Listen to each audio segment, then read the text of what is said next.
आज हम जो चैप्टर शुरू करने वाले हैं पॉलिटी हम शुरू कर रहे हैं बच्चों। और पॉलिटी में पहला चैप्टर है और इस चैप्टर का नाम है पावर शेयरिंग।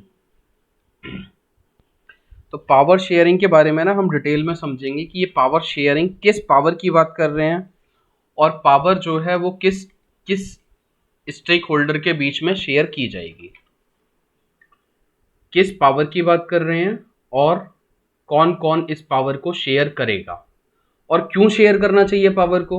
अगर पावर शेयर हम करते हैं तो क्या फ़ायदे हैं, अगर पावर शेयरिंग नहीं करते तो क्या नुकसान होंगे। और इंडिया के केस में फिर हम समझेंगे कि पावर कौन कौन से ऑर्गन में शेयर है। तो इस चैप्टर को पढ़ाने में बहुत सारी स्टोरीज रहेंगी, बहुत सारे मैं एग्जाम्पल्स भी आपको बताऊंगा। तो आपको क्या है, इसको कहानी की तरह समझते जाना है, आपको बहुत मज़ा आएगा। बस आपको क्या है, कॉन्सेप्ट को समझने पे ज़्यादा ध्यान देना है बच्चों। पॉलिटिकल साइंस जो है आपकी, पॉलिटिक्स या इंडियन पॉलिटी या इन जनरल पॉलिटी, बहुत ही इम्पोर्टेंट और बहुत ही इजी सब्जेक्ट है। और कॉन्सेप्ट समझते आएंगे तो हमें समझ आएगा कि वाह कितना आसान था ये चैप्टर। तो कभी भी आपका जो जीएस का चैप्टर शुरू होगा तो हमेशा उसमें एक स्टोरी या एक किसी इंट्रोडक्शन से ये चैप्टर शुरू करते हैं। एनसीईआरटी वाले बहुत ही अच्छी बुक लिखी गई है एनसीईआरटी की। पॉलिटी की अगर बात करें हम तो, ज्योग्राफी की अगर हम बात करें तो, इकोनॉमी की अगर हम बात करें तो बहुत ही अच्छे वे में लिखी है। हिस्ट्री का उतनी अच्छी नहीं लिखी है बट इट्स ओके। तो सबसे पहले चैप्टर का ओवरव्यू हम देख रहे हैं कि क्या है इस चैप्टर में, हम क्या पढ़ने वाले हैं। तो with this chapter we resume the tour of democracy. तो यहाँ पे सबसे पहले एक वर्ड आया डेमोक्रेसी। आप में से कोई बता सकता है डेमोक्रेसी क्या होती है?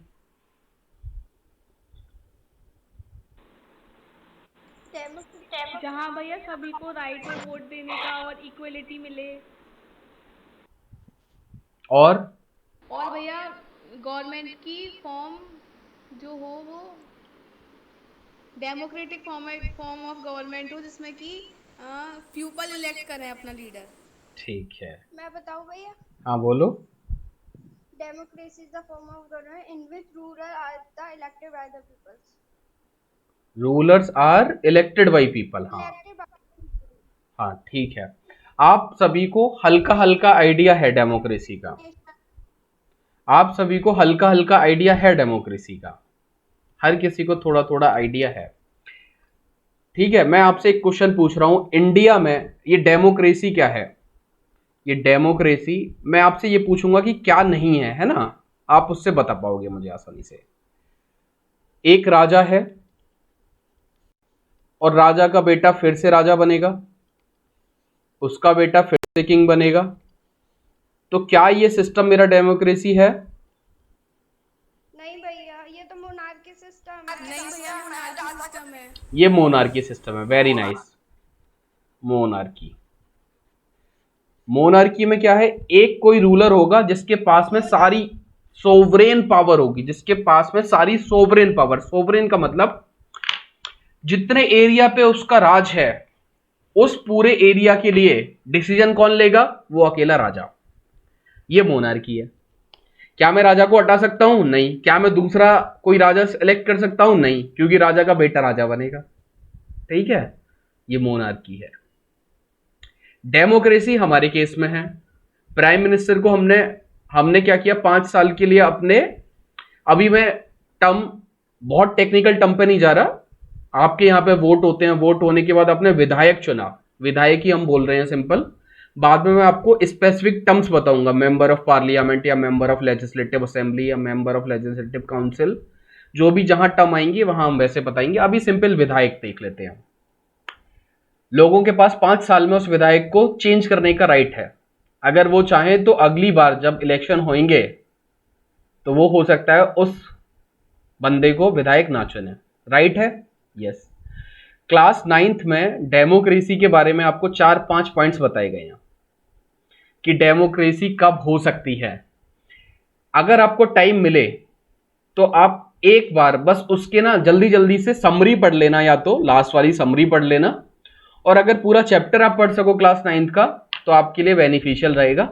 नहीं भी पढ़ते हो तो कोई बात नहीं, हम डिस्कस कर लेंगे उसको, लेकिन आप पढ़ोगे तो बहुत अच्छा रहेगा, क्योंकि ये किताब बहुत ही आसान शब्दों में बहुत ज्यादा अच्छी लिखी गई है।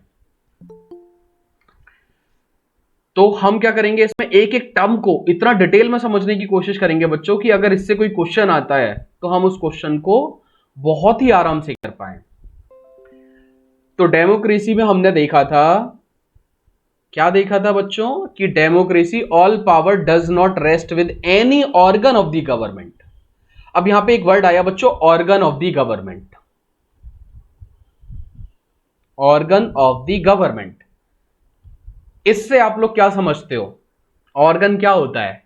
जैसे हमारी बॉडी है, हमारी बॉडी के कुछ ऑर्गन है, ये हाथ है, ये नाक है, ये आंखें हैं, ये कान है, ये क्या है? ये मेरी बॉडी के ऑर्गन हैं। इसी तरह से गवर्नमेंट के ऑर्गन्स होते हैं, गवर्नमेंट के ऑर्गन होते हैं। कोई बता सकता है क्या ऑर्गन है वो?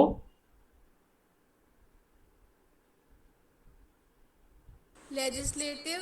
Very nice. लेजिस्लेटिव असेंबली वो जुडिशरी लास्ट वाली होती है, बीच में जुडिशरी, होती है। जुडिशरी, चलो हम बता देते हैं। देखो होती है। देखो, डेमोक्रेसी जब आप पढ़ोगे ना बच्चों, तो डेमोक्रेसी में आप ये देखोगे कि ये बहुत सारे लोग हैं। एग्जीक्यूटिव होती है भैया। वेरी नाइस बेटा, यही 3 ऑर्गन होते हैं डेमोक्रेसी के। ये बहुत सारे लोग हैं, ये बहुत सारे लोग मिलके क्या करेंगे, आपस में कुछ नियम, कुछ कानून, कुछ ऐसी चीज बनाएंगे कि भाई हमें काम ऐसे करना है। कुछ सेट ऑफ रूल्स होंगे, उन रूल के अकॉर्डिंग ये चाहेंगे कि उनकी कंट्री गवर्न हो। तो ये लॉ बनाना जिस ऑर्गन का काम होता है उसे हम बोलते हैं विधायिका या लेजिस्लेटिव ऑर्गन। लेजिस्लेचर, उसे हम क्या बोलते हैं बच्चों? लेजिस्लेचर। लेजिस्लेचर। समझते जाना एक एक चीज को।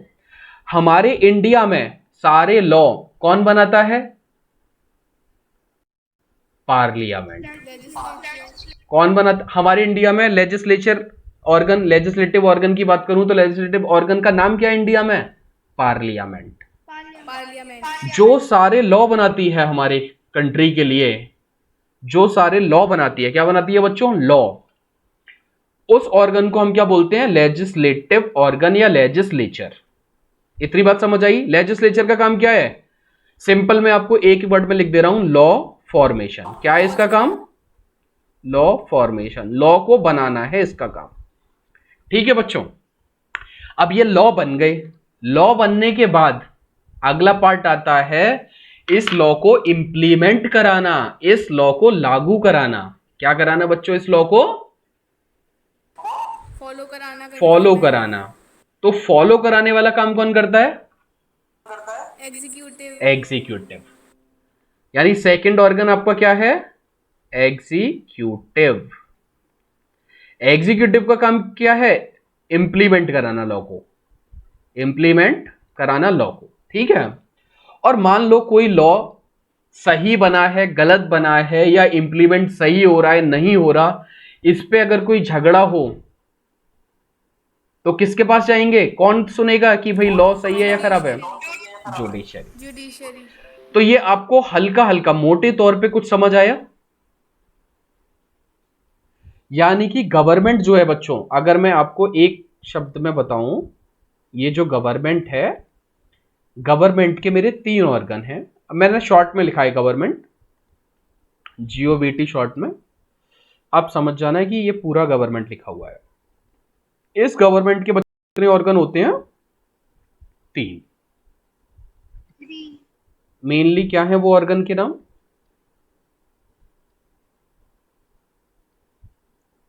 Legislature, executive, judiciary. बिल्कुल, ये आपको इतना याद रखना है।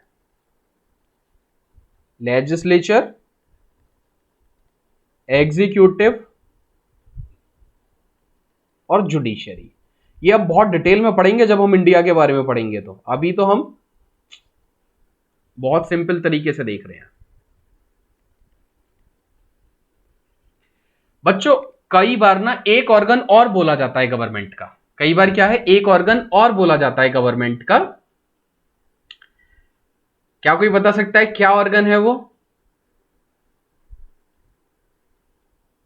फोर्थ पिलर बोलते हैं उसे, फोर्थ पिलर, और बहुत इंपॉर्टेंट है वो, जिसको हम बोलते हैं प्रेस या मीडिया। प्रेस या मीडिया। मीडिया।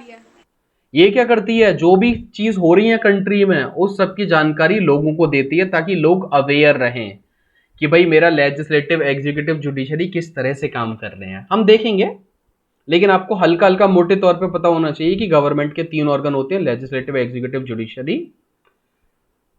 अब देखो, इन तीनों को मैंने काम बांटा हुआ है ना, कुछ लेजिस्लेचर का काम कुछ है, एग्जीक्यूटिव का काम कुछ है, और जुडिशरी का काम कुछ है। तो चैप्टर के शुरू में ही आपको समझ आ जाएगा कि पावर शेयरिंग हो रही है, किसी एक के पास सारी पावर नहीं है। ना तो लेजिस्लेटिव ऑर्गन के पास सारी पावर है, इसके पास सिर्फ वो पावर है कि इसको लॉ बनाने हैं। इसको क्या करने हैं बच्चों? लॉ बनाने हैं। एग्जीक्यूटिव के पास पावर क्या है? ये जो लॉ बने उनको इंप्लीमेंट कराना है। और जुडिशरी के पास क्या पावर है? इस लॉ में या इंप्लीमेंटेशन में कोई खामी हुई, कोई परेशानी हुई, तो उस परेशानी को दूर करना है। आपको समझ आ रहा है बच्चों? चैप्टर का नाम क्या है?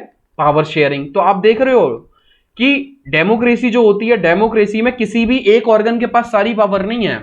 ऐसा नहीं है कि जो लॉ बना रहा है वही उसको इंप्लीमेंट भी करा रहा है और वही ये डिसाइड भी कर रहा है कि सही है या गलत है। लेकिन मोनार्की का सोच के देखो, मोनार्की में राजा जो बोलेगा वही काम होगा। राजा ने बोल दिया आज से ये, वो बाहुमती में क्या बोलती है वो, जो क्या नाम है उसका, माहेशमती साम्राज्य की, वो मेरा वचन ही है मेरा शासन। तो उसने कुछ बोल दिया, वही उसका लॉ है, रूल है। ऐसा डेमोक्रेसी में नहीं है। डेमोक्रेसी में ऐसा नहीं होता, वरना कल राजा को लगा कि नहीं भाई मैं तो ये वाली चीज कराऊंगा, पता चला लोगों को दिक्कत हो गई उससे। ठीक है, तो पावर शेयरिंग आपको धीरे धीरे फील आने लगेगी जैसे जैसे हम चैप्टर में आगे बढ़ेंगे कि पावर शेयरिंग बहुत ही इंपॉर्टेंट चीज है, और पावर कैसे शेयर होगी वो हम देखेंगे।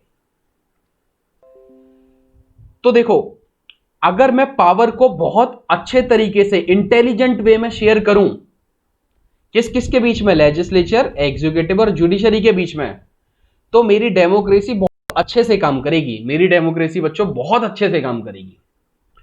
तो an intelligent sharing of power among legislature, executive and judiciary, ये बहुत ही इंपॉर्टेंट है to the design of a democracy. तो in the next chapter we will carry this idea of power sharing forward. यहां पे हम यही वाली चीज समझेंगे अगले 2 चैप्टर में, इसमें और इससे अगले चैप्टर में, कि पावर शेयरिंग कैसे हो रही है इन तीनों ऑर्गन के बीच, और क्या सिर्फ यही तीनों ऑर्गन है, और इन तीनों ऑर्गन्स के डिफरेंट डिफरेंट टाइप्स देखेंगे कि कैसे पावर शेयर हो रही है। ठीक है, आपको थोड़ा सा ये समझ आ रहा है बच्चों हम पढ़ क्या रहे हैं? बस आपको इतना समझ में आना चाहिए कि हम पढ़ क्या रहे हैं, बाकी तो आपको खुद समझ आ जाएगा। We start with 2 stories. अब ये 2 स्टोरी बोलेंगे कि चलो ये सारी चीज समझने के लिए हम 2 स्टोरी लेंगे। एक स्टोरी हम लेंगे बेल्जियम की और दूसरी स्टोरी हम लेंगे श्रीलंका की। Both these stories are about how democracy handle demand for power sharing. जब भी पावर शेयरिंग की डिमांड आती है, डिमांड कौन करेंगे? लोग ही करेंगे। तो कैसे कंट्री उसको टैकल करती हैं, कैसे कंट्रीज उस पावर शेयरिंग की डिमांड को टैकल करती हैं, कैसे देखती हैं वो, तो इस स्टोरी के माध्यम से हम वो सीखेंगे और फिर हमें यह समझ आएगा कि पावर शेयरिंग क्यों और किस लिए इंपॉर्टेंट है। The story yield some general conclusion about the need of power sharing in democracy. और इन स्टोरी की वजह से हमें पता चलेगा कि डेमोक्रेसी में पावर शेयरिंग बहुत जरूरी है। This allow us to discuss various forms of power sharing. और इसके बाद हम डिस्कस करेंगे कि पावर शेयर करनी है तो किस में शेयर करूं, मैं कैसे शेयर करूं उस पावर को। ठीक है, चलो बच्चों ये आपको समझ आया? बहुत सिंपल है, अभी तो कुछ भी किया ही नहीं है हमने। तो जो हमने बात की थी हम उसी से चैप्टर शुरू कर रहे हैं, बेल्जियम और श्रीलंका। इनमें कैसे पावर शेयरिंग की डिमांड आई और कैसे फुलफिल हुई। तो बेल्जियम एक स्मॉल कंट्री है यूरोप में। अब आप बेल्जियम की लोकेशन देखोगे वर्ल्ड मैप में, तो वर्ल्ड मैप में आपके 7 कॉन्टिनेंट हैं। क्या आप 7 कॉन्टिनेंट के नाम बता सकते हो? जिसमें एक कॉन्टिनेंट है आपका यूरोप।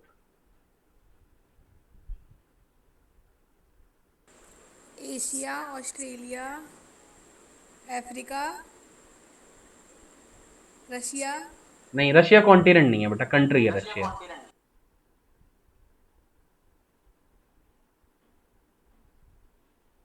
बताओ, ये क्लास 6 में आपको पढ़ाया गया है, ठीक है। ज्योग्राफी, या फिर आप एक बार गूगल पे सर्च कर लेना, मैं चाहूं तो बता सकता हूं आपको, लेकिन मैं चाहूंगा कि आप सातों कॉन्टिनेंट आपको पता होने चाहिए। और 7 कॉन्टिनेंट में जो यूरोप है, यूरोप में बहुत सारी कंट्रीज हैं। उस कंट्री में आपको बेल्जियम कहां पर है ये देखना है, ठीक है। और श्रीलंका कहां पर है ये देखना है। श्रीलंका तो आई होप आपको पता होगा कहां पर है। हाँ भैया। इंडिया जहां पे खत्म होती है साउथ साइड में, वहां पे छोटा सा, शुरू होती है। ठीक है।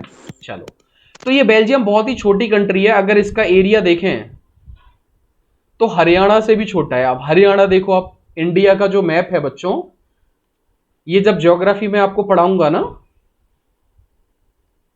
तब हम देखेंगे। तो ये इस तरह से बच्चों, वेस्ट साइड में ये दिल्ली है, ये यूपी है, यहां पे ना हरियाणा है, ये वाला पार्ट हरियाणा है, ये यूपी है। आप जानते ही हो यूपी का, यूपी का मैप आपने देखा ही हुआ है, ठीक है। ये हरियाणा है, ये दिल्ली है। तो इसका बॉर्डर किस किस से है बेल्जियम का, तो कुछ बेटा आपको मैप वर्क करना होगा। तो ये बॉर्डर करती है country France, Netherland, Germany and Luxembourg. आपको फ्रांस का नाम पता होना चाहिए बच्चों, और आपको जर्मनी का नाम पता होना चाहिए, क्योंकि ये जो है बच्चों आपके हिस्ट्री का बहुत इंपॉर्टेंट पार्ट प्ले करेंगे। वर्ल्ड हिस्ट्री जब हम पढ़ेंगे, मैं ना आपको बच्चों बहुत धीरे पढ़ा रहा हूं, ये पहली बार मैं ना बहुत धीरे पढ़ाता हूं, क्योंकि मैं चाहता हूं कि आपके दिमाग में ना ये पूरी कॉन्सेप्ट जाए, इसलिए मैं अपनी पेस को बहुत धीरे किया हुआ हूं। चलो, तो इसकी पॉपुलेशन भी बहुत कम है। It has population little over 1 crore. आप देखना इंडिया में ना 1 करोड़ तो ऐसे पॉपुलेशन हो जाती है। अब पॉपुलेशन वाइज भी आपको कंट्री पता होनी चाहिए। इंडिया सबसे ज्यादा पॉपुलेशन किस कंट्री की है बच्चों? इंडिया की चाइना। चाइना। चाइना, चाइना के बाद India. India, very good. India के बाद उसके बाद नहीं पता भैया। ओके, चलो कोई बात नहीं। इंडोनेशिया, फिर उसके बाद इंडोनेशिया के बाद है मेरा यूएस, लेकिन कोई बात नहीं, आपको पता नहीं होना चाहिए तो इट्स ओके। अब मैं आपको ना एक पॉपुलेशन की बात आई है तो मैं आपको हल्का सा आइडिया दे देता हूं। सिर्फ उत्तर प्रदेश की पॉपुलेशन इतनी है, उत्तर प्रदेश हमारा प्यारा उत्तर प्रदेश जिसमें हम रहते हैं, सिर्फ उत्तर प्रदेश की ही पॉपुलेशन इतनी है कि बच्चों वो एक छोटा सा स्टेट, उत्तर प्रदेश क्या है, सिर्फ एक स्टेट है। अगर उत्तर प्रदेश एक कंट्री होती, अगर मैं उत्तर प्रदेश को एक कंट्री बोलता तो 5th मोस्ट पॉपुलस कंट्री होती उत्तर प्रदेश। इतनी ज्यादा पॉपुलेशन है उत्तर प्रदेश में, बहुत पॉपुलस है। आप देख भी सकते हो रोड पे इतने सारे लोग दिखाई देते हैं, वो इसीलिए क्योंकि बहुत ज्यादा पॉपुलेटेड है। और ये 1 करोड़ तो कुछ नहीं है 1 करोड़ तो बहुत कम पॉपुलेशन है।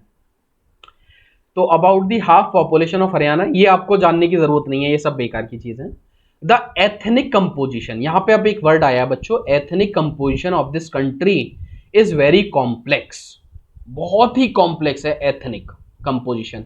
ये एथनिसिटी क्या होती है, एथनिसिटी क्या होती है आप, जिसमें भैया सारे रिलीजन के लोग हों, मतलब बहुत सारे रिलीजन के और बहुत सारी मतलब लैंग्वेज बोलने वाले लोग हों। देखो बेटा, आपने ना बताने की सही कोशिश की है, लेकिन एथनिसिटी ना बहुत अलग चीज है। रिलीजन जैसे है ना, रिलीजन एक चीज है कि बहुत सारे रिलीजन के लोग हो गए। रेस आपने सुना होगा, आर्यन रेस, मंगोलियड रेस, इस तरह के वर्ड आपने सुने होंगे, वो रेस है। इसी तरह से एथनिसिटी एक वर्ड है। एथनिसिटी के बारे में आप थोड़ा सर्च करना कि एथनिक पीपल किसे बोलते हैं, हम एथनिसिटी किसे बोलते हैं, आपको समझ आएगा कि एथनिसिटी ये है। लेकिन वर्ड में डिस्क्राइब करने के लिए ना आपको थोड़ा सा देखना होगा, ठीक है। तो एथनिसिटी क्या है बच्चों, यहां पे आप ऐसे समझ लो कि एक कोई दूसरे रीजन से बंदा है और एक कोई दूसरे रीजन से बंदा है। रीजन एक बेस हो सकता है एथनिसिटी का, लैंग्वेज एक बेस हो सकती है एथनिसिटी का, रिलीजन एक बेस हो सकता है एथनिसिटी का। तो एथनिसिटी क्या है, एक तरह की एथनिसिटी वाले लोग, जैसे मेरा रिलीजन है, एक तरह के रिलीजन वाले लोग, इसी तरह से एक तरह की एथनिसिटी वाले लोग। तो बेल्जियम में क्या है बच्चों, बेल्जियम मेरी कंट्री में एथनिसिटी डिफरेंट डिफरेंट टाइप की एथनिसिटी वाले लोग हैं, जिसमें आपको बताया गया है कि of the country's total population 59% का मतलब हो गया close to 60% lives in Flemish region and speak Dutch, और 40% of the people live in Wallonia region and speak French. आप बस रीजन को भूल जाओ, बेल्जियम का रीजन। मेन चीज क्या है आप ये देखो, कुछ लोग हैं जो डच लैंग्वेज बोलते हैं और कुछ लोग हैं जो फ्रेंच बोलते हैं। 60% लोग हैं जो डच बोलते हैं, डच एक लैंग्वेज है आपकी, और 40% लोग बच्चों क्या बोलते हैं, फ्रेंच। 40% क्या बोलते हैं, फ्रेंच। और कुछ लोग ऐसे भी हैं बच्चों जो जर्मन बोलते हैं, जो क्या बोलते हैं, जर्मन भी एक लैंग्वेज है। Remaining 1% of the Belgian speak German. अब इसकी कैपिटल पे आते हैं। कैपिटल जैसे इंडिया की कैपिटल क्या है बच्चों, न्यू दिल्ली। तो बेल्जियम की भी कैपिटल है, बेल्जियम की कैपिटल है ब्रुसेल। क्या है बेल्जियम की कैपिटल बच्चों, ब्रुसेल। तो ये ब्रुसेल के बारे में आपको बताना चाहते हैं कि यहां पे जो है कैपिटल में जो लोग रहते हैं वो 80% लोग फ्रेंच बोलते हैं, जबकि 20% डच बोलते हैं। तो मैं ना ये सारी चीज इसलिए जो बोली है ना, मैं आपको ऐसे एक डब्बा बना के दिखा दे रहा हूं। मान लो कि ये मेरी बेल्जियम कंट्री है, तो इस बेल्जियम कंट्री का ज्यादातर पार्ट जो है बच्चों वो डच लैंग्वेज बोलता है। कौन सी लैंग्वेज बोलता है, 50% से ज्यादा लोग क्या बोलते हैं, डच। और बाकी के लोग क्या बोलते हैं बच्चों आपकी, बोलो, फ्रेंच। ठीक है, इतनी बात समझ आ गई। लेकिन इसमें कैपिटल वाला जो पार्ट है, कैपिटल में ऐसे लोग ज्यादा हैं, कैपिटल में ऐसे लोग ज्यादा हैं जो फ्रेंच बोलते हैं। कैपिटल में कैसे लोग ज्यादा हैं, जो फ्रेंच बोलते हैं, और डच जो बोलते हैं वो लोग कम हैं। और ऐसा ना कोई सरप्राइज होने की बात नहीं है ऐसा होने में, ये आपको अभी खुद समझ में आ जाएगा। जैसे भारत इंडिया, हमारा प्यारा इंडिया, इस पर क्या था, बहुत सारी यूरोपियन कंट्रीज ने अपना कब्जा कर लिया था बच्चों, या नहीं किया था। इसी तरह से यूरोप की कुछ कंट्रीज में, हम वर्ल्ड हिस्ट्री में पढ़ेंगे ये वाली चीज, लेकिन आप थोड़ा सा बस समझ लो। यूरोप में क्या था कि यूरोप की कुछ कंट्रियां अपनी कॉलोनी के लिए आगे पीछे दौड़ रही थी कि भाई मेरे को ज्यादा से ज्यादा कॉलोनी बनानी है, मुझे ज्यादा से ज्यादा कॉलोनी बनानी है। इस चीज को मैं आपको वर्ल्ड हिस्ट्री में बताऊंगा, लेकिन आप थोड़ी देर के लिए यहां पे समझ लो कि हर किसी को कॉलोनी बनाने की होड़ थी। तो बेल्जियम में कुछ लोग डच आए होंगे, कुछ फ्रेंच आए होंगे। तो डच आए तो डच सेटल हो गए, फ्रेंच आए तो फ्रेंच सेटल हो गए। डच ज्यादातर पार्ट में सेटल हुए तो वो डच स्पीकिंग है, फ्रेंच कम पार्ट में सेटल हुए तो फ्रेंच वाले हैं। लेकिन कैपिटल में ज्यादातर फ्रेंच आए तो फ्रेंच में कैपिटल में इसलिए ज्यादातर लोग फ्रेंच बोलते हैं, डच कम है वहां पे। तो आप देख रहे हो पूरे कंट्री में डच ज्यादा है लेकिन कैपिटल में फ्रेंच ज्यादा है। ये बात आप समझना, पूरे कंट्री में डच लोग ज्यादा हैं लेकिन कैपिटल जो है वहां पे कौन लोग ज्यादा हैं बच्चों, फ्रेंच। आपको ये एक एग्जांपल बताता हूं इंडिया के केस से, आप ना ज्यादा समझ पाओगे। जब हमारा भारत देश आजाद हुआ था ना बच्चों, तो जैसे हम अभी पॉलिटिकल मैप देखते हैं, पॉलिटिकल मैप मतलब जिसमें मुझे स्टेट दिखाई देते हैं। तो अभी आपने देखा है कितने स्टेट हैं, पहले 29 स्टेट हुआ करते थे जम्मू एंड कश्मीर को मिला के, अभी जम्मू एंड कश्मीर जो है 27 हो गए हैं। हाँ 27 नहीं बच्चों 28 होंगे। देखो 27 अरे काउंट करो, जम्मू एंड कश्मीर को मिला के पहले 29 स्टेट थे या नहीं तेलंगाना बनने के बाद? अभी जम्मू एंड कश्मीर एक स्टेट हट गया, जम्मू एंड कश्मीर एक स्टेट है बच्चों, आप दो मत समझो, जम्मू एंड कश्मीर एक स्टेट एक है जिसका नाम जम्मू एंड कश्मीर था। जम्मू एंड कश्मीर को स्टेट का दर्जा हटा दिया, उसको बना दिया यूनियन टेरिटरी, तो एक स्टेट कम हो गया। अब 27 क्यों बोल रहे हो? भैया आपने ही तो बताया था एक बार। हाँ भैया, मैंने क्या बताया था? आपने ही तो बोला था कोई एक और स्टेट कम हुआ था, आपने बताया था कोई एक और स्टेट कम हुआ था साथ में जम्मू एंड कश्मीर के। जम्मू एंड कश्मीर स्टेट खत्म हुआ और उस स्टेट के 2 यूनियन टेरिटरी बना दिए। चलो बेटा हो सकता है, पार्ट में डिवाइड कर दिया था जम्मू कश्मीर को हटा के। मैं उसमें अभी नहीं जा रहा हूं क्योंकि अभी आपको नहीं पता कि यूटी यूनियन टेरिटरी क्या होती है और स्टेट क्या होती है, अभी आपको नहीं पता। लेकिन मैं आपको बस एक छोटा सा एग्जांपल, भैया 7 थी पहले 7 थी अभी 9 हो गई होंगी, ठीक है।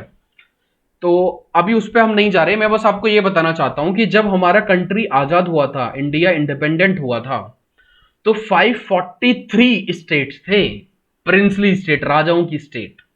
कितने थे बच्चों? 543 के आसपास, जिसमें ज्यादातर स्टेट इंडिया के साथ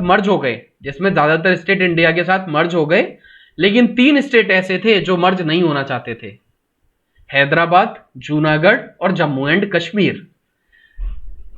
अब मैं आपको ना ये जो एग्जांपल बता रहा हूं उस एग्जांपल को सुनना। जम्मू एंड कश्मीर में ज्यादातर पॉपुलेशन मुस्लिम है, लेकिन वहां का राजा हिंदू था। वहां का राजा क्या था बच्चों? हिंदू। जम्मू एंड कश्मीर को इंडिया में मिलाने में बहुत दिक्कत आई थी। आप समझ पा रहे होंगे कि क्यों दिक्कत आई होगी, क्योंकि स्टेट का रूलर अलग है, पॉपुलेशन स्टेट में जो रिजाइड कर रही है वो अलग है, और पूरे कंट्री की पॉपुलेशन में मेजॉरिटी हिंदू है।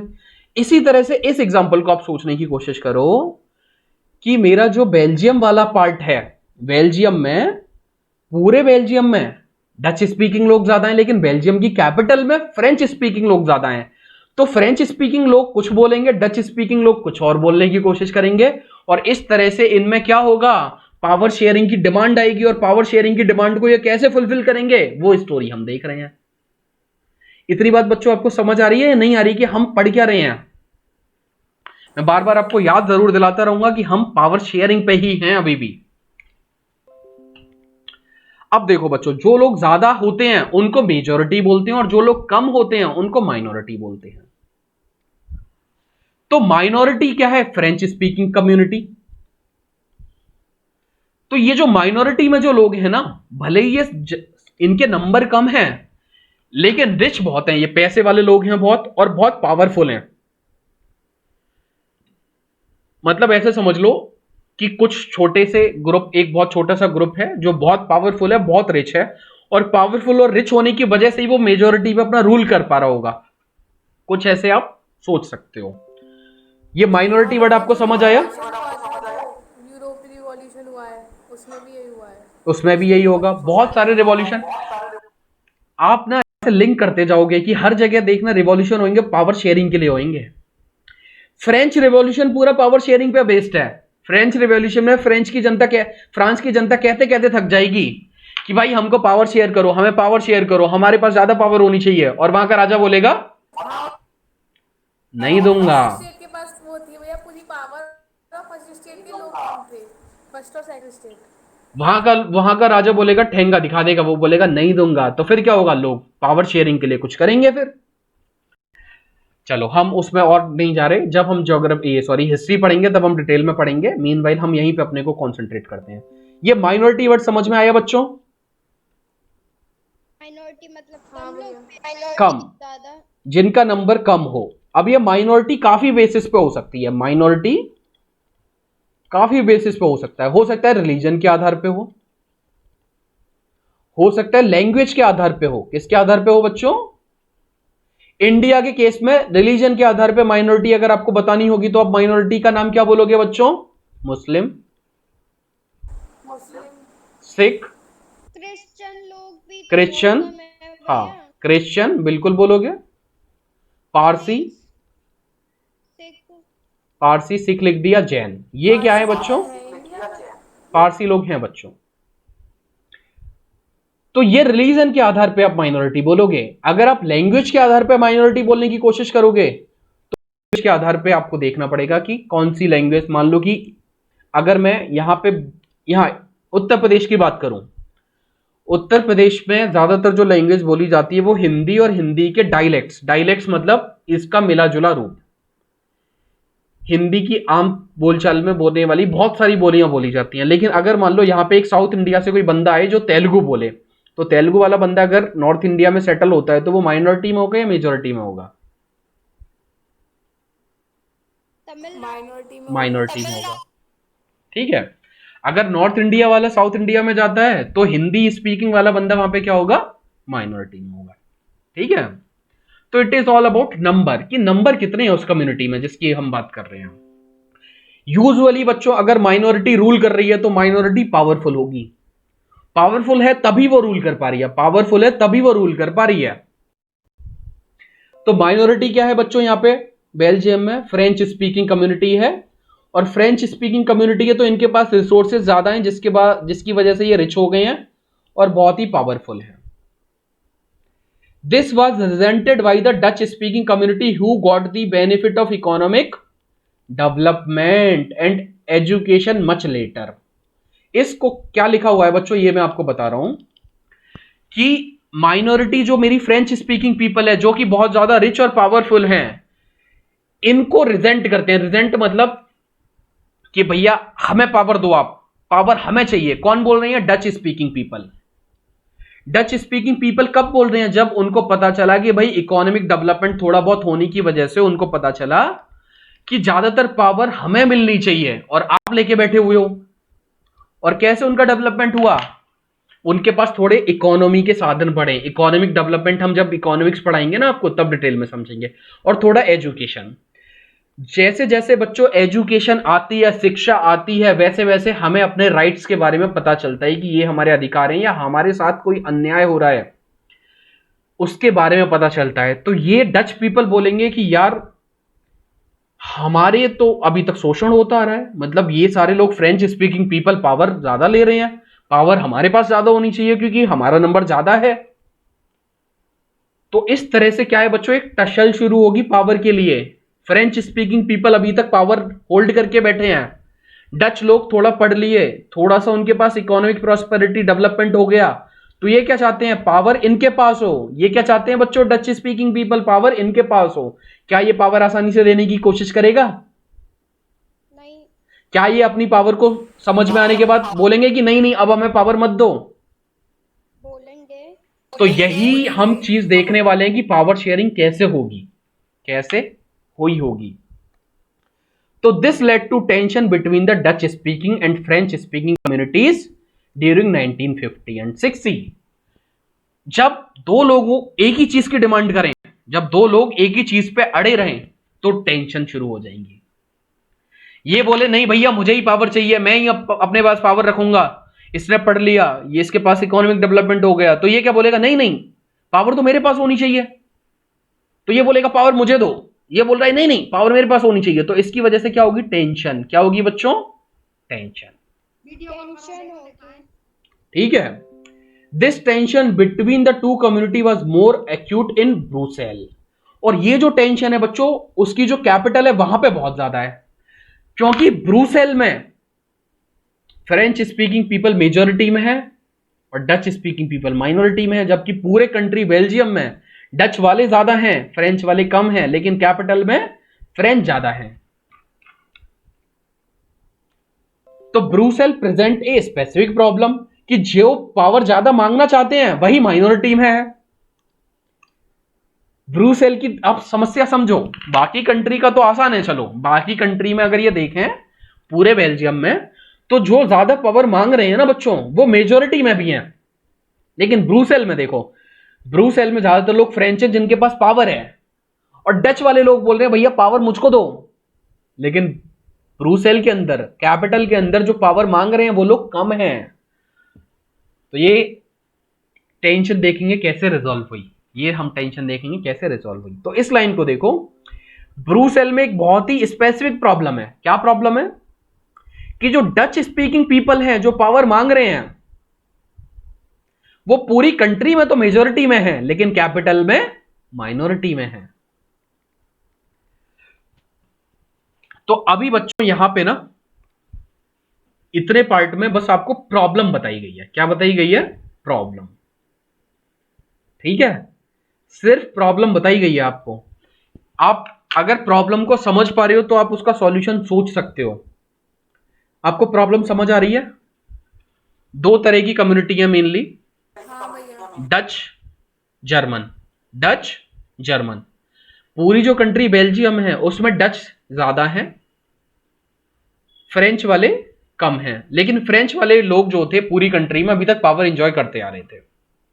धीरे धीरे डच वाले लोगों ने पढ़ाई लिखाई शुरू की, उनका एजुकेशनल डेवलपमेंट हुआ, फिर पढ़ाई करने के साथ साथ उनके पास थोड़ा उन्होंने कारोबार वगैरह शुरू करना किया होगा जिससे उनका इकोनॉमिक डेवलपमेंट हुआ। इकोनॉमिक डेवलपमेंट, पावर डेवलपमेंट होने के बाद उनको समझ आया नहीं यार पावर तो हमारे पास होनी चाहिए, और ये फ्रेंच स्पीकिंग पीपल लेके बैठे हुए हैं तो वो बोलेंगे उनसे कि भाई हमें भी पावर दो थोड़ी सी।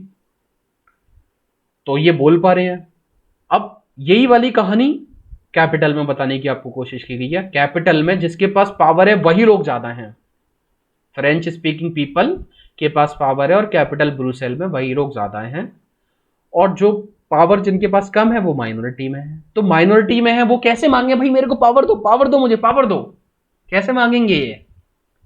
ठीक है, तो ये प्रॉब्लम हम समझेंगे, सॉल्यूशन समझेंगे, लेकिन इससे पहले हम श्रीलंका पे और चलते हैं। ठीक है बच्चों, इतना भैया इसी को ही पूरा कर दो, फिर ना दोनों में माइंड डाइवर्ट होगा, फिर इसी का पूरा ठीक से हो जाएगा, फिर उसके बाद श्रीलंका ले लेना। सॉल्यूशन दोनों का एक साथ दिया है बेटा। श्रीलंका में कुछ नहीं है, तमिलियन से और श्री संथाला से, समझ में आ जाएगा। कुछ नहीं, बस प्रॉब्लम की नेचर समझो। हमें बेल्जियम के बारे में नहीं पढ़ना है, हमें श्रीलंका के बारे में नहीं पढ़ना है। हम तो बेल्जियम और श्रीलंका का बस उदाहरण ले रहे हैं अपनी पावर शेयरिंग की कॉन्सेप्ट को समझने के लिए, ताकि इस तरह की प्रॉब्लम अगर मुझे दिखाई दे तो मैं उस पर अपना सॉल्यूशन प्रेजेंट कर सकूं। बच्चों जीएस आपको जो पढ़ाई जा रही है उसका मेन रोल यह है कि जो चीज हो चुकी है उनसे आप लर्न करो और अपनी जो प्रॉब्लम देखो उनमें उन कॉन्सेप्ट को आप अप्लाई कर सको। इंसान बार बार गलती करने के लिए, इंसान की एज बहुत कम है, तो वो क्या है दूसरों की गलती से सीख ले और उन गलतियों को अवॉइड कर दे। इसीलिए हिस्ट्री आपको पढ़ाई जाती है। और भी कारण है पढ़ाने के, लेकिन this is one of the reason. चलो अब हम दूसरी कंडीशन पे जाते हैं, दूसरी कंट्री जिसका नाम है श्रीलंका। श्रीलंका के बारे में देखो एक वर्ड लिखा हुआ है, ये आइलैंड नेशन है। आइलैंड क्या होते हैं बच्चों? जो वाटर बॉडी से कवर्ड हो। बिल्कुल, जिनके चारों तरफ सिर्फ क्या हो बच्चों? वाटर, पानी पानी। सिर्फ वाटर हो जिनके चारों तरफ, तो आइलैंड समझ आ गया। कुछ ही दूर है हमारे तमिलनाडु से, तो तमिलनाडु का मैं इंडिया का मैप यहां पे बना देता हूं आपके लिए।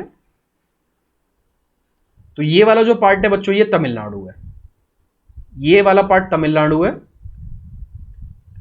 ये आपको इंडिया का मैप में बताऊंगा तब आपको समझ आ जाएगा। और ये श्रीलंका, ये क्या है बच्चों? श्रीलंका। ये तमिलनाडु, ये श्रीलंका। ठीक है, चलो तो तमिलनाडु के पास है, हमने देखा श्रीलंका ज्यादा दूर नहीं है वहां से। It has 2 crore people. यहां पे कितने लोग हैं? 2 करोड़ पीपल हैं। इंडिया की पॉपुलेशन आपको पता है लगभग कितनी है?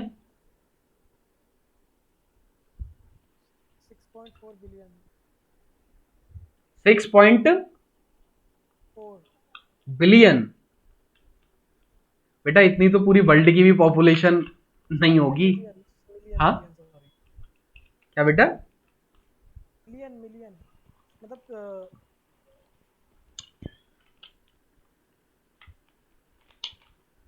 देखो पॉपुलेशन है 135 करोड़। 1 करोड़ में 7 जीरोस होते हैं, 1 करोड़ में 7 जीरोस। तो अगर आप बिलियन में बता रहे हो तो 1.35, थोड़ी और बढ़ गई होगी 135 करोड़ से। प्रधानमंत्री नरेंद्र मोदी क्या बोलते हैं, मेरे देशवासियों और 135 करोड़ लोग, हमेशा ऐसे भाषण शुरू करते हैं। तो 135 करोड़ पॉपुलेशन है इंडिया की, बढ़ गई होगी तब से, नो डाउट, लेकिन कितनी, 136 करोड़ हो गई होगी, 137 करोड़ हो गई होगी, या 140 करोड़ हो गई होगी, इससे ज्यादा नहीं हुई होगी। तो करोड़ में 7 जीरोस, 7 जीरो में 2 जीरो और मैंने हटा दिए, तो 1.37 मान लो, तो 1.37 बिलियन या फिर 1350 मिलियन, इसको हल्का रफली याद रखना, ठीक है। चलो, तो यहां पे बच्चों हम बात करते हैं like other nation in south Asia. अब ये साउथ एशिया रीजन क्या है,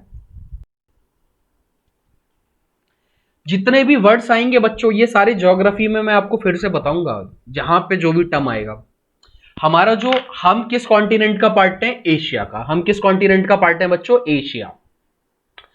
एशिया को अगर मैं मैप को ऐसे रखूं और ये नीचे वाला पार्ट जो है, ये वाला जो पार्ट है ये साउथ डायरेक्शन है, ऊपर वाला पार्ट नॉर्थ डायरेक्शन है। जब मैं आपको मैप दिखाऊंगा, मैप में मैं आपको बताऊंगा।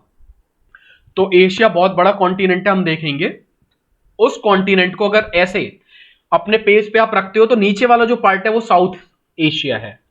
अगर मैं एशिया के मैप को ऐसे टेबल पर रखूं तो जो पार्ट नीचे की तरफ दिखाई दे मुझे एशिया कॉन्टिनेंट का, वो आपका साउथ एशिया है, ठीक है बच्चों।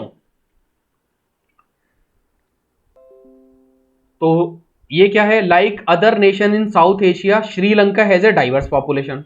तो श्रीलंका में भी डाइवर्स पॉपुलेशन है, जैसे हमने बेल्जियम में पढ़ा है, इसी तरह से श्रीलंका में मेजर सोशल ग्रुप है यहाँ पे सिन्हालास स्पीकर। ये कौन सी लैंग्वेज बोलते हैं बच्चों, सिन्हाला। क्या लैंग्वेज बोलते हैं ये, सिन्हाला लैंग्वेज है। जैसे हिंदी है, जैसे मगधी है, जैसे पाली थी पुराने जमाने की, जैसे संस्कृत है, ठीक है, सिन्हाला। और तमिल स्पीकर, दो मेजर सोशल ग्रुप कौन कौन है बच्चों, सिन्हाला स्पीकर, तमिल स्पीकर। अब देखो यहां पे परसेंटेज से आपको पता चलेगा कि 3/4 लोग सिन्हालाज हैं, 3/4 लोग, लगभग 75% के करीब सिन्हालाज हैं। और तमिल स्पीकर कितने हैं बच्चों, लगभग 20% के करीब, 18% है तमिल तो रफली, ज्यादा कम है भैया, ठीक है। अब ये जो तमिल है ना बच्चों, ये तमिल भी दो तरह से हैं। एक तमिल जो श्रीलंका के तमिल थे और एक तमिल जो इंडिया के तमिल थे। तमिल भी बच्चों कितने तरह के हैं, दो, एक श्रीलंकन तमिल और दूसरा इंडियन तमिल। इंडियन तमिल कैसे रहे होंगे, कॉलोनियल टाइम पे अंग्रेज क्या करते थे, भारतीयों को दूसरी जगह भेजते थे प्लांटेशन वर्क के लिए कि वहां पे जाके काम करो। तो जो इंडियन बाहर जाके बस गए उनको बोलते हैं इंडियन डायोस्पोरा। उन्हें क्या बोलते हैं बच्चों, इंडियन डायोस्पोरा। क्या वर्ड यूज करते हैं उनके लिए हम, इंडियन डायोस्पोरा। इंडियन डायोस्पोरा का मतलब है कि उन लोगों का जो ओरिजिन है वो इंडियन था, लेकिन अब वो दूसरी जो नई कंट्री है वहां सेटल हो गए हैं। इसी तरह से तमिलियन जो तमिलनाडु और उसके आसपास के रीजन के लोग थे, वो कुछ लोग श्रीलंका में जाके सेटल हो गए, क्योंकि ये तमिल लैंग्वेज बोलते थे। श्रीलंका में भी कुछ लोग तमिल लैंग्वेज बोलते थे, तो इनके बीच में डिफरेंशिएट मैंने कैसे किया है, श्रीलंका में जो तमिल बोलते थे उनको मैंने श्रीलंकन तमिल बोला है, और जो लोग मेरे इंडिया से गए थे कॉलोनियल टाइम में उन्हें मैंने इंडियन तमिल बोला है, ठीक है। तो ये सारी चीज को ना मैं आपको शॉर्ट में यहां पे लिख देता हूं। देखो मेन क्या है, श्रीलंका में दो लोग हैं, सनहाला बोलने वाले और तमिल बोलने वाले। तमिल भी दो तरह की हैं, एक श्रीलंका वाले और एक इंडिया के। ये बात ध्यान रखना बच्चों, ये वाली चीज आप लोगों को शायद अभी पता नहीं होगा। ये श्रीलंका में बहुत ज्यादा हमारा इशू रहा था इन्हीं इंडियन तमिल की वजह से। हम देखेंगे क्या इशू रहा था, शायद आप अगली क्लासेस में सुनोगे, या राजीव गांधी वाला जब आप टाइम पीरियड पढ़ोगे ना तब आपको समझ आएगी ये वाली चीज। बहरहाल हम उसमें ज्यादा नहीं जाते। वो राजीव गांधी को जो मार जो दिया था इन्होंने, मतलब श्रीलंका में वो जिंदा जो दला, ऐसी कोई स्टोरी थी शायद। हाँ बिल्कुल सही बताने की कोशिश कर रहे हो, स्टोरी कुछ इसी के अराउंड रिवॉल्व करती है। तो ये क्या है, the race whose forefather came from India, उनको हम इंडियन तमिल बोलते हैं। As you can see from the map, Sri Lankan Tamil are concentrated in the north and east of the country. Sri Lanka के तमिल कहां पे हैं, नॉर्थ और ईस्ट में। ये दिखा देता हूं मैं मैप में, आपको डायरेक्शन ध्यान रखनी है। ये डायरेक्शन मैं आपको बता रहा हूं, श्रीलंका का मैप है बच्चों ये। सबसे पहले डायरेक्शन आप बनाना सीखो, और ये शायद आपके मैथ और फिजिक्स में काम आएगा। डायरेक्शन बच्चों ऐसे बनाते हैं, ठीक है। ये मेरी डायरेक्शन है, ये क्या है मेरी डायरेक्शन, शुरू होती है यहां से एन। आपको न्यूज की स्पेलिंग पता है ना, NEWS। देखो इस न्यूज की स्पेलिंग में चारों डायरेक्शन है, नॉर्थ ईस्ट वेस्ट साउथ, है या नहीं। तो ये न्यूज की स्पेलिंग गलत स्पेलिंग में अगर आप लिखोगे NESW तो आपका काम बन जाएगा ऐसे। डायरेक्शन को याद करना आसान लग रहा है अब। नॉर्थ ये डायरेक्शन है, ईस्ट ये साउथ ये वेस्ट। आप इस तरह से डायरेक्शन अज्यूम कर सकते हो, लेकिन जब मैप होगा तो मैप में आपको नॉर्थ को हमेशा ऊपर रखना है, नॉर्थ को हमेशा ऊपर रखना है बच्चों। ये बात समझ आई, ठीक है। तो अब डायरेक्शन देख लेते हैं। उसने क्या बोला मुझे, उसने बोला कि श्रीलंकन तमिल, देखो ये ऑरेंज कलर है, श्रीलंकन तमिल के लिए उन्होंने क्या कलर ऑरेंज किया है, क्या कलर यूज किया है, ऑरेंज। ये बोल रहे हैं, देखो मैं यहां पे आपको दिखा देता हूं, ये वाला पार्ट क्या हो गया बच्चों, ईस्ट पार्ट हो गया। क्या पार्ट हो गया ये, ईस्ट। और देखो ये वाला पार्ट, ठीक है, ये वाला पार्ट। यहां पे आपके कौन है, श्रीलंकन तमिल। इंडियन तमिल देखो कहां पर है, ये यहां पर है। कलर दूसरा ले लूं क्या, ये देखो आपको दिखाने के लिए मैं ऐसे कर दे रहा हूं। इंडियन तमिल यहां पर है, यहां और यहां पे है। और बाकी देखो पूरा यो येलो है, उसमें सिन्हालीज हैं। कौन है ये सारे येलो वाले सिन्हालीज। तो आपको समझ आ रहा है कि सिन्हाली बहुत ज्यादा है। और ये छोटे छोटे पैचेस हैं, ये मुस्लिम पॉपुलेशन है। ये क्या है बच्चों, मुस्लिम पॉपुलेशन। चलो फिर वापस आ जाते हैं हम अपने इस पे। मैप में आपको दिखाई दे गया कि कहां पे हैं। तो नॉर्थ और ईस्ट में मेरे श्रीलंकन तमिल हैं, और most of the Sinhali speaking people Buddhist हैं। जो सिन्हाली बोलते हैं बच्चों, जो सिन्हाला लैंग्वेज बोलते हैं, वो ज्यादातर लोग कौन सा फॉलो करते हैं, बुद्धिज्म। वो लोग क्या हैं, बुद्धिस्ट हैं। क्या है बच्चों, ये बुद्धिस्ट। अब अगर आप सोचोगे तो आपको समझ में आएगा कि बुद्धिज्म कहां से शुरू हुआ था, किस कंट्री से शुरू हुआ था, इंडिया से। इंडिया से हुआ था। किसने शुरू किया था, गौतम बुद्ध। किसने शुरू किया था बच्चों, गौतम बुद्ध ने। तो थोड़ा सा मैं आपको हिस्ट्री में ले जा रहा हूं हल्का सा। अशोका ने क्या किया, बुद्धिज्म का प्रचार और प्रसार करने के लिए बहुत सारे लोगों को कंट्री से बाहर भेजा। उन्होंने क्या किया, बुद्धिज्म का एक्सपेंशन करने के लिए भेजा कि जाओ, अपने बेटे को भेजा, अपनी बेटी को भेजा, जाओ भाई महेंद्र वर्मन जाओ श्रीलंका में जाके प्रचार प्रसार करो, जाओ चाइना में जाओ, चाइना में जाके प्रचार प्रसार करो, जाओ इधर जाओ उधर जाओ, ऐसे करके तिब्बत जाओ। बात समझ आई। और सारी जगह प्रचार प्रसार होने के बाद आप अगर एंशिएंट हिस्ट्री पढ़ोगे तो आपको पता चलेगा कि इंडिया में ओरिजिन हुआ, और अभी इंडिया में ही लोग नहीं है बुद्धिज्म वाले। तो ये क्वेश्चन होता है कि क्यों नहीं है इंडिया में, ऐसा क्या हुआ। हम उस पर डिटेल में नहीं जा रहे, लेकिन आपको समझ आ रहा है कि उस टाइम पे, अशोका के टाइम पे कुछ लोग गए होंगे जिन्होंने बुद्धिज्म का प्रचार प्रसार किया, और उसके बाद से इसका एक्सपेंशन होता रहा है। तो ज्यादातर पॉपुलेशन बुद्धिस्ट है वहां पे, जो कौन सी लैंग्वेज बोलते हैं, सिन्हाला। समझ आ रही है बच्चों, एक एक चीज आप कनेक्ट कर पा रहे हो। देखो मैं बहुत सारी चीजें आपको ज्यादा बता रहा हूं, आपको लग रहा होगा कि मैं बहुत सारी चीजें भी ज्यादा बता रहा हूं, लेकिन बच्चों ये आपके डेवलपमेंट के लिए बहुत जरूरी है। आप लिंक कर पाओगे सारी स्टोरीज को।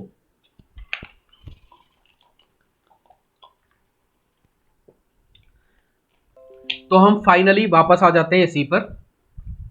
एंड मोस्ट ऑफ तमिल जो हैं, ज्यादातर तमिल जो हैं वो या तो हिंदू हैं या मुस्लिम्स हैं, और कुछ परसेंटेज लोग क्रिश्चियन भी हैं इसमें।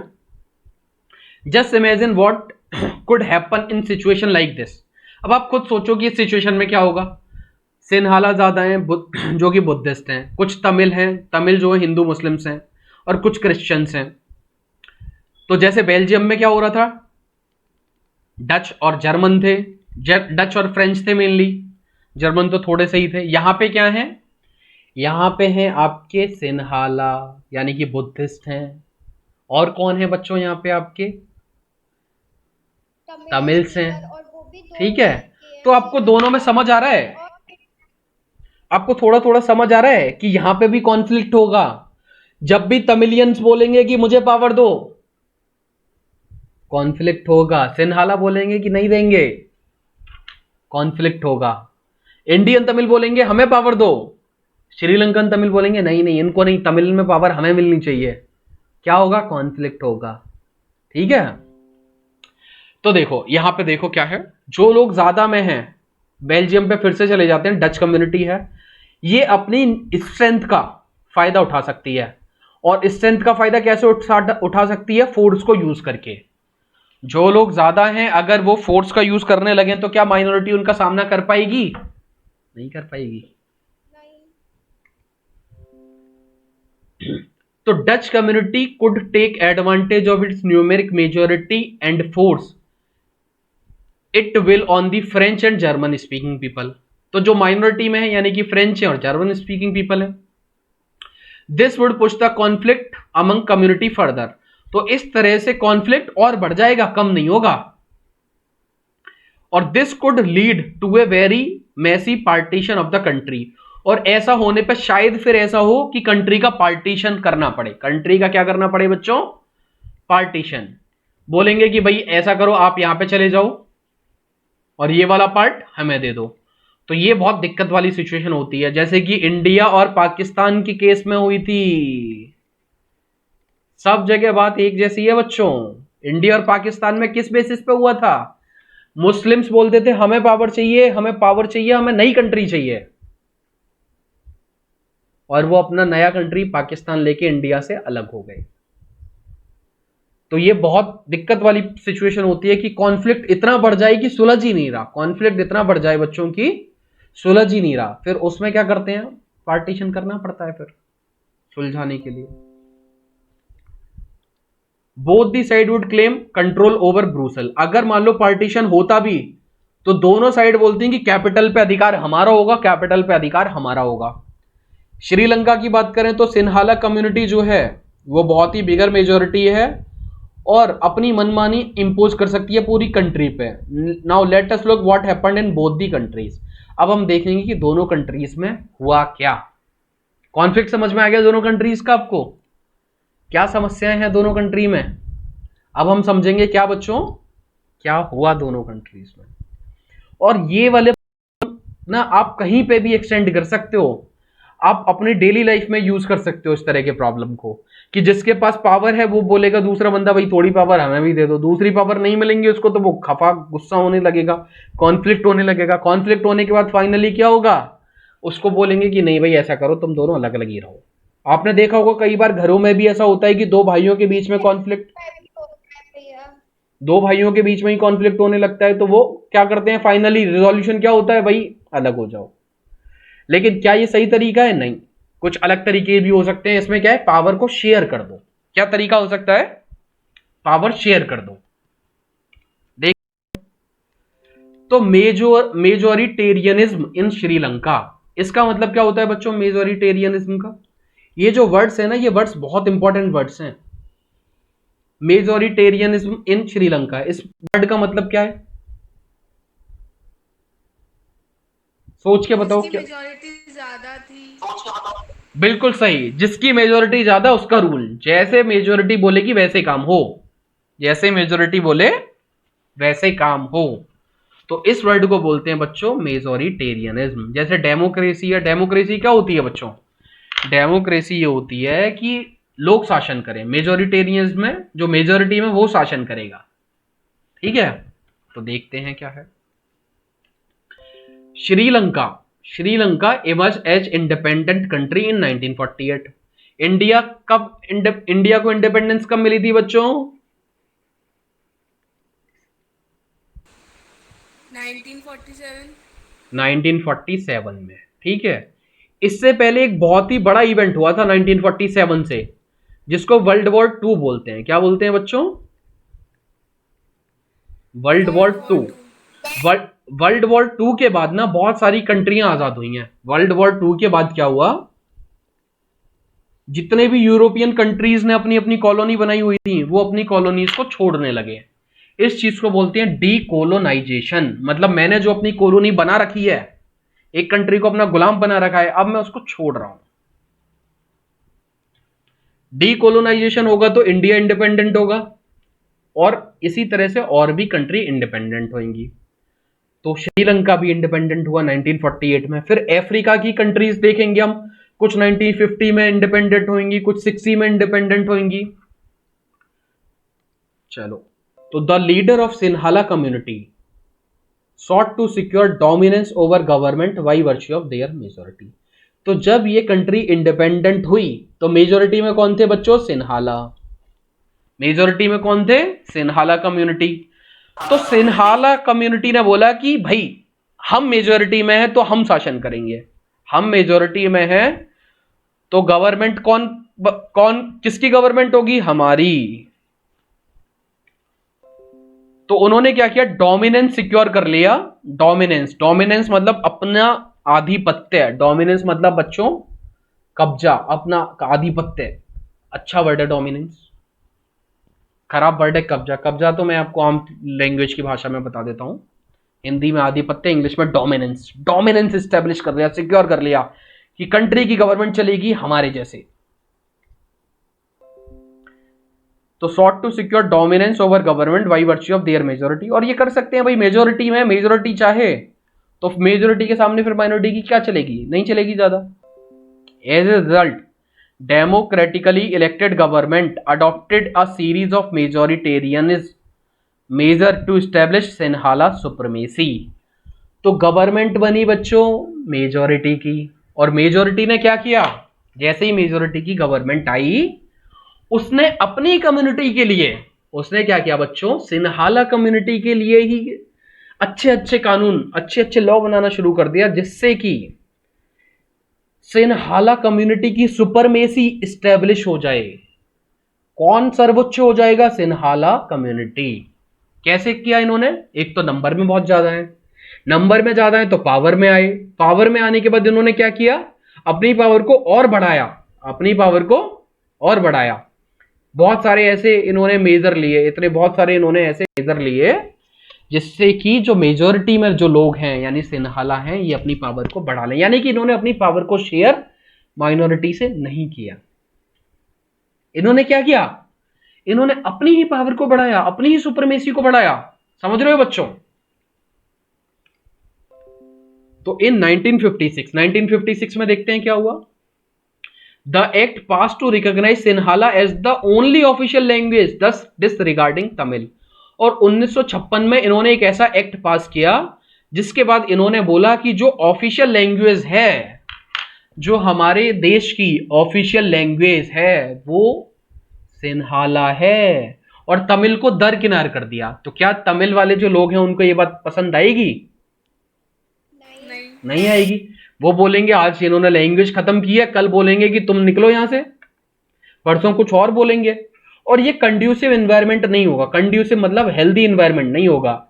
माइनॉरिटी हमेशा डर के साए में जिएगी फिर, कि कल पता नहीं क्या कर दे। ये मेजोरिटेरियन गवर्नमेंट है, मेजोरिटेरियन गवर्नमेंट से डर लगता है। मेजोरिटेरियन गवर्नमेंट से बच्चों डर लगता है माइनॉरिटी को कि पता नहीं कल क्या कर दे। एग्जाम्पल बताता हूं, जो भी माइनॉरिटी में होगा उसको प्रॉब्लम होती है, हमेशा ध्यान रखना। कोई भी माइनॉरिटी में होगा उसको हमेशा प्रॉब्लम होगी, और मेजोरिटी में जो लोग हैं उनको ध्यान रखना चाहिए कि माइनॉरिटी सेफ फील करे, माइनॉरिटी सेफ फील करे। कहीं पर भी आप बात कर लो, नॉट ओनली इन कंट्रीज, कहीं पर भी। जैसे कि जब मैं अलीगढ़ मुस्लिम यूनिवर्सिटी में पढ़ता था तो वहां पे मुस्लिम मेजोरिटी में थे और हिंदू माइनॉरिटी में थे। जब हम वहां पे पढ़ने जाते थे ना, तो अगर हमारा कोई डांट भी देता था ना, तो हम उससे कुछ नहीं करते थे। एक बार एक बंदा आता है, मैं क्या करता था, मुझे पढ़ने का बहुत शौक था, तो मैं क्लासेस करता था। और वहां पे क्या है, बंक वाला कॉन्सेप्ट है। वो क्या करते हैं, बंक लगवाते हैं। बंक जो नहीं लगाएगा उसको वो अच्छा फील नहीं करते। तो एक बार कुछ लड़कों ने मेरी पिटाई भी की थी, और मैंने डर के मारे फिर भी कुछ नहीं किया। क्यों? क्योंकि उस टाइम पे मैं माइनॉरिटी में था। माइनॉरिटी को हमेशा डर लगता है। फॉर एग्जाम्पल मैं आपको बता रहा हूं, गर्ल्स गर्ल्स हमारे केस में माइनॉरिटी में नहीं है, लेकिन क्या है, एजुकेशन के फील्ड में जब भी जाएंगी या बाहर निकलेंगी तो माइनॉरिटी में आती हैं। तो उनके लिए गवर्नमेंट की पॉलिसी ऐसी होनी चाहिए कि उनको सेफ फील कराएं। ठीक है। और भी माइनॉरिटी में, जहां पर भी माइनॉरिटी की बात आएगी, माइनॉरिटी के राइट्स को प्रोटेक्ट करना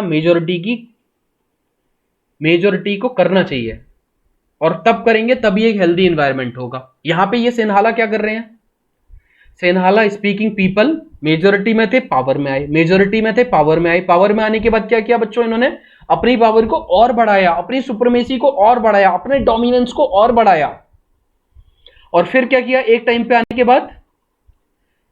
आने के बाद उन्होंने बोला कि भैया ऑफिशियल लैंग्वेज है हमारी सिन्हाला। तो इस तरह से तमिल को ये पूरा डिस्रिगार्ड कर रहे हैं। देखेंगे फिर क्या होगा।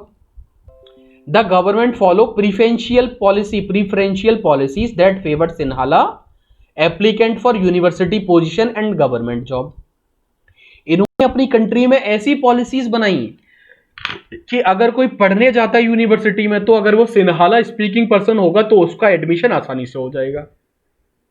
गवर्नमेंट जॉब की बात आएगी तो सिन्हाला को गवर्नमेंट जॉब ज्यादा मिलेंगी। ये बात समझ में आई या नहीं आई? और फिर एक नया कॉन्स्टिट्यूशन इन्होंने बनाया। नए कॉन्स्टिट्यूशन बनाने के बाद इन्होंने क्या बोला कि अ न्यू कॉन्स्टिट्यूशन ने बोला कि state shall protect and foster Buddhism, कि मेरा जो देश श्रीलंका जो देश है वो क्या करेगा, वो बुद्धिज्म को प्रोटेक्ट करेगा और बुद्धिज्म को फैलाएगा। तो इससे तमिलियन मुस्लिम्स, उनको क्या होगा, भाई हमारे का तो कोई प्रोटेक्ट ही नहीं है। तो उनको बच्चों ऐसा लगेगा या नहीं लगेगा कि उनके साथ सही नहीं हो रहा है। और फिर क्या वो पावर डिमांड करेंगे, वो ये बोलेंगे भाई एजुकेशन तो हमारे बच्चों को भी मिलनी चाहिए, जॉब तो हमारे बच्चों को भी मिलनी चाहिए। क्या ऐसी डिमांड आपको लगता है आएगी या नहीं आएगी? आएगी। ठीक है, देखते हैं। तो all these government measures coming one after the other gradually increase the feeling of alienation among the Sri Lankan Tamil. Sri Lankan Tamil के मन में धीरे धीरे फीलिंग आने लगेगी भाई एलियनेशन की, दूर होने की, अलगाव की। एलियन समझते हो आप? एलियन मतलब किसी दूसरे ग्रह का प्राणी। एलियनेशन क्या होता है, भाई ये तो मेरा कुछ नहीं कर रहा, ये अपना अपना कर रहा है, मेरा कोई ध्यान ही नहीं रख रहा। ये वाली फीलिंग क्या होती है, एलियनेशन की फीलिंग। तो ये क्या करेंगे, they felt that none of the major political party led by Buddhist Sinhala leader was sensitive to their language and culture. उनको लगेगा कि ये जो सिन्हाला लीडर जो हैं, सिन्हाला लीडर हमारी जो कल्चर है, हमारी जो लैंग्वेज है, उसके प्रति ये सेंसिटिव नहीं है, उससे इनको कोई मतलब नहीं है, बस अपना अपना सही करते जा रहे हैं ये, ऐसा उनको लगेगा। तो इस तरह से क्या होगा बच्चों, दे फेल्ट दैट, उनको लगेगा कि कॉन्स्टिट्यूशन क्या है, constitution government policy denied them, constitution और गवर्नमेंट पॉलिसी उनको इक्वल पॉलिटिकल राइट नहीं दे रहे और उनका डिस्क्रिमिनेशन हो रहा है जॉब पाने में और दूसरी अपॉर्चुनिटी में। क्या लगने लगेगा उनको, ये बात इंपॉर्टेंट है। धीरे धीरे उनको क्या लगने लगेगा, उनको दिखाई देगा कि हमारा जो कॉन्स्टिट्यूशन है या हमारी जो गवर्नमेंट है उसकी जो पॉलिसीज हैं वो पॉलिसी ऐसी है कि हमें इक्वल ट्रीटमेंट नहीं दे रहे, हमें इक्वल पॉलिटिकल राइट्स नहीं दे रहे, हमें डिस्क्रिमिनेट कर रहे हैं। डिस्क्रिमिनेट वर्ड समझते हो बच्चों आप? भेदभाव। डिस्क्रिमिनेशन मतलब भेदभाव। कैसे डिस्क्रिमिनेट कर रहे हैं? सिन्हाला को एजुकेशन राइट्स हैं, सिन्हाला के लिए जॉब पाना आसान है, गवर्नमेंट जॉब है, लेकिन तमिल स्पीकिंग पीपल के लिए ऐसा नहीं है। उनको लगेगा कि उनके लैंग्वेज और कल्चर की रिस्पेक्ट नहीं हो रही। लगेगा या नहीं लगेगा बच्चों? बिल्कुल लगेगा। तो ऐसा होने पर एज ए रिजल्ट होगा क्या? As a result the relation between Sinhala and community, Sinhala and Tamil, ये क्या होंगे? स्ट्रेन होते जाएंगे, कड़वाहट आती जाएगी इनके रिलेशन में। क्या होने लगेंगे बच्चों इनके रिलेशन? स्ट्रेन्ड। ठीक है, चलो इतनी बात बच्चों समझ आ रही है ना आपको? आप देख रहे हो कि ऐसे मेजोरिटी और माइनॉरिटी के बीच में टसल है ना? देखो फिर अब Sri Lankan Tamil launched party and struggle for recognition of Tamil as a official language. अब श्रीलंकन तमिल आएंगे, वो अपनी एक पार्टी बनाएंगे। वो क्या बनाएंगे? अपनी पार्टी। पार्टी क्या करेगी? उनकी जो डिमांड्स हैं उनको सही तरीके से रख पाएगी। श्रीलंकन पार्टी क्या करेगी बच्चों? जो तमिल स्पीकिंग पीपल हैं उनकी डिमांड को अच्छे से रख पाए, उसके लिए उन्होंने क्या किया? एक पार्टी बना ली। और वो प्रयास करेंगे किस चीज के लिए? कि तमिल को ऑफिशियल लैंग्वेज की तरह रिकॉग्नाइज करो, और हमारे जो रीजन हैं जिसमें तमिल लोग रह रहे हैं उनको अपना गवर्नमेंट चलाने की आजादी दो, यानी कि उनको ऑटोनॉमी दो, रीजनल ऑटोनॉमी। क्या दो बच्चों उन्हें? Regional autonomy. अपना निर्णय वो, अपने डिसीजन वो खुद ले सकें। और उनको भी भैया इक्वलिटी ऑफ अपॉर्चुनिटी दो, कि अगर उनको भी समान अपॉर्चुनिटीज मिलनी चाहिए। किसकी बच्चों? एजुकेशन की और जॉब की। इसके लिए वो क्या करेंगे बच्चों? एक पार्टी बनाएंगे। क्या बनाएंगे वो? अपनी तमिल लोग मिलकर अपनी एक पार्टी बना देंगे। पार्टी की डिमांड क्या होगी? कि भाई हमारी तमिल लैंग्वेज है उसको आप ऑफिशियल रिकॉग्निशन दो, हमारे जो क्षेत्र है, हमारा जो एरिया है जहां पे हम लोग रहते हैं उसको रीजनल ऑटोनॉमी दो, और हमें जो एजुकेशन और जॉब का जो राइट है, अपॉर्चुनिटी है, उसमें भी इक्वलिटी प्रदान करो। ऐसा नहीं कि सिन्हाला का बंदा है तो उसको जॉब मिल रही है, उसको एडमिशन मिल रहा है और हम बैठे हैं। समझ रहे हो बच्चों? But their demand for more autonomy to province populated by Tamil were repeatedly denied. लेकिन जो गवर्नमेंट थी, सिन्हाला गवर्नमेंट, उसने तमिलियन को राइट्स बच्चों नहीं दिए, नहीं दिए। ठीक है, डिनाइड करते गए, उनकी डिमांड को हमेशा डिनाइड करते गए। By 1980 several political organisation were form demanding an independent Tamil Eelam, Tamil Eelam मतलब state, in the northern and eastern part of the Sri Lanka. फिर कुछ समय के बाद बहुत सारे पॉलिटिकल ऑर्गेनाइजेशन उभर के आए, और वो अब सीधे, क्योंकि देखो मेरी जो डिमांड है वो तमिल वाला, ये सिन्हाला जो गवर्नमेंट है वो फुलफिल नहीं कर रही, तो अब ये क्या बोल रहे हैं? भाई हमें हमारा एक नया देश दो, हमें एक नया स्टेट दो। क्या बोलने लगे ये? हमें एक नया स्टेट दे दो भाई, हमें तो अब स्टेट चाहिए एक नया। चोइया सा श्रीलंका, उसमें भी 2 स्टेट बन जाएंगे, मजा आएगा।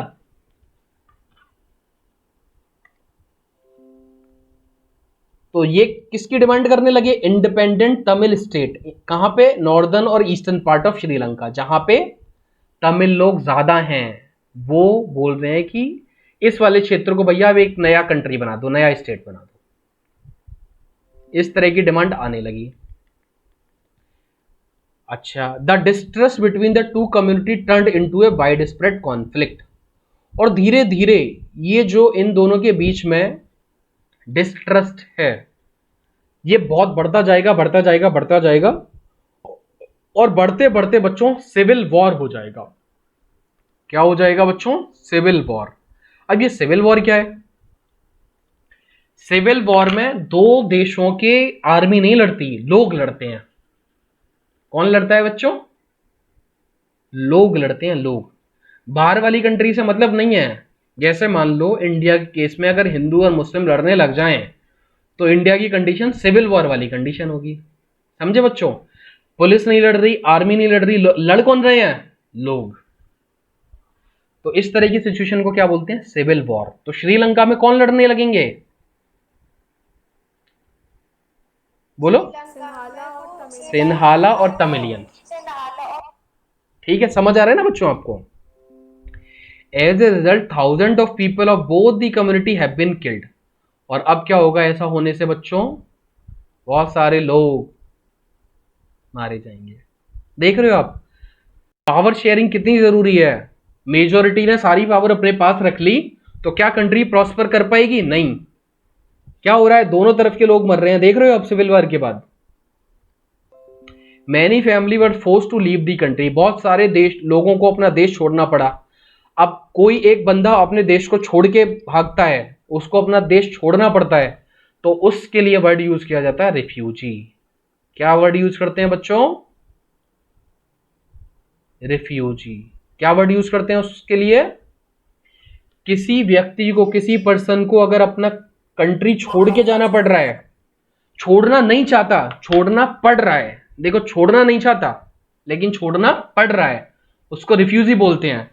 छोड़ के तो देखो ऐसे भी जा सकते हैं ना, कुछ टाइम के लिए। मान लो इंडिया में कोई बंदा है, उसने पढ़ाई की, पढ़ाई के लिए उसने अमेरिका में गया, और अमेरिका में जाने के बाद उसको बहुत अच्छी पढ़ाई मिली, वहां के बाद उसने बहुत अच्छा पढ़ने के बाद उसको वहां पे जॉब मिल गई, तो वो भी तो छोड़ के गया, लेकिन वो रिफ्यूजी नहीं है बच्चों, क्योंकि वो अपने मन से छोड़ के गया है। रिफ्यूजी क्या, वो छोड़ के जाने का शायद मन भी नहीं है उसका, लेकिन उसको कंडीशन ऐसी है कि अगर वहां पे रहेगा तो मर जाएगा, छोड़ के जाना पड़ रहा है उसको। तो इसके लिए क्या यूज करते हैं बच्चों हम? Word refugee. क्या वर्ड यूज करते हैं? रिफ्यूजी। और बहुत सारे लोगों ने अपनी जान खोई, जीविका खोई, लाइवलीहुड। लाइवलीहुड मतलब जब देखो सिविल वॉर चलेगा तो मान लो मैंने कोई नई दुकान खोली, तो 4 लोग आएंगे मेरी दुकान को तोड़ के चले जाएंगे, तो क्या मैं अपना काम धंधा कर पाऊंगा वहां पे? नहीं कर पाऊंगा। तो लॉस ऑफ लाइवलीहुड होगा या मेरा नहीं होगा? रोजगार जो है मेरा वो मिलना बंद हो जाएगा मुझे। क्या बोलते हैं? रोजी रोटी जो हिंदी में बोलते हैं, जीविका का साधन, लाइवलीहुड, वो नहीं रहेगा। You have read chapter 1 of economic text book class 10th about the Sri Lankan excellent record of economic development, education and health, but the civil war has caused a terrible setback. अब अगर हम देखेंगे तो हम देखेंगे कि श्रीलंका में ना बहुत अच्छा इकोनॉमिक डेवलपमेंट हो रहा था, एजुकेशन और हेल्थ बहुत अच्छी चल रही थी, लेकिन जैसे ही सिविल वॉर शुरू हुआ तो इससे बहुत ज्यादा उसको नुकसान हुआ, इन सारी चीजों में सेटबैक हुआ। कंट्री की सोशल, कल्चरल और इकोनॉमिक लाइफ बहुत ज्यादा पीछे हो गई। सोशल, कल्चरल और इकोनॉमिक लाइफ क्या होगी? बहुत ज्यादा पीछे हो गई। सिविल वॉर एंड हो गया 2009 में। एकोमोडेशन इन बेल्जियम, ये बच्चों कल करते हैं फिर, ठीक है। तो अभी हम स्टोरी बताने की कोशिश कर रहे हैं कि हुआ क्या है। कुछ कुछ बच्चों आपको कहानी हल्की सी समझ आई, मतलब आपको इतना समझ में आना चाहिए कि 2 कंट्री में जो सारा टशल या जो सारी प्रॉब्लम, जो टेंशन है, वो इस वजह से हो रही है कि कोई 2 या 2 से ज्यादा कम्युनिटी हैं, जिसमें एक कम्युनिटी पावर को डिमांड कर रही है, लेकिन दूसरी कम्युनिटी उसको या तो दे रही है पावर या नहीं दे रही है, ठीक है।